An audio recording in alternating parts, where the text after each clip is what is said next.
చెప్పి చెప్పి మా నోర్లు గుంజుతున్నాయి గాని ఈ యూరియా కష్టాలైతే దాపేటట్టు లేవు కదా రాష్ట్రంలో. మళ్ళీ ఇందిరమ్మ రాజ్యం అంటే ఇదే కావచ్చు. అయ్యో రామా, ఇది నేను కాదులా, ఇగో గిన్నే మాట్లాడుకుంటారు. ఏమి కష్టం ఏమి కష్టమురో తెలంగాణ పల్లెల అని వాడుకునే రోజులు దగ్గరలో కాదు, ఆల్రెడీ వచ్చేసినాయి. అగో ఏంది గట్లంటుర్రు అంటారా? ఇందిరమ్మ రాజ్యం తెస్తామన్నారు కదా సర్కారోళ్ళు, అన్నట్టే తెచ్చిర్రు కూడా.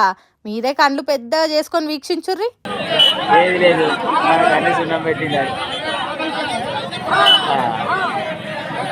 మన చేతిలో పక్కపోతానే కానీ మనకు వచ్చింది లేదు. చెప్పులు, ఇటుకలు, రాళ్ళు, రప్పలు ఇట్లా ఏవి దొరికితే అవి లైన్లో పెట్టిర్రు.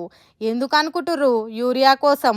జగిత్యాల జిల్లా కోరుట్ల మండలం పైడిమడుగు గ్రామంలో వ్యవసాయ కేంద్రం కాడ గిట్ల లైన్లు కట్టిర్రు రైతన్నలు. మళ్ళా ఇంట్లో ఇంకో ఫిట్టింగ్ ఏందంటే ఒక్క రైతుకు ఒక్కటే యూరియా బ్యాగ్ అట. అందుకోసానికే ఆ ఇచ్చే ఒక్క బ్యాగ్ కూడా ఏడ దొరకకుండా పోతుందో అన్న భయంతో గిట్లేగా పడ్డారు అంతా.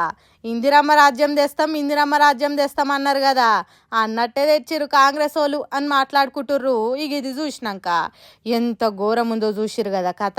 ఇప్పుడే ఇట్లుంటే ఇంకా ముందు ముందు ఇంకెన్ని ఘోరాలు చూడాలరో దేవుడా అని భయపడుతుర్రట రచ్చబండ కాడ కూసున్నోళ్ళంతా. పాపం రైతులకు ఎన్నడు తప్పుతాయో ఈ బాధలు అని మొత్తుకుంటుర్రు దినా మీ వీడియోలు చూస్తున్నోళ్ళు.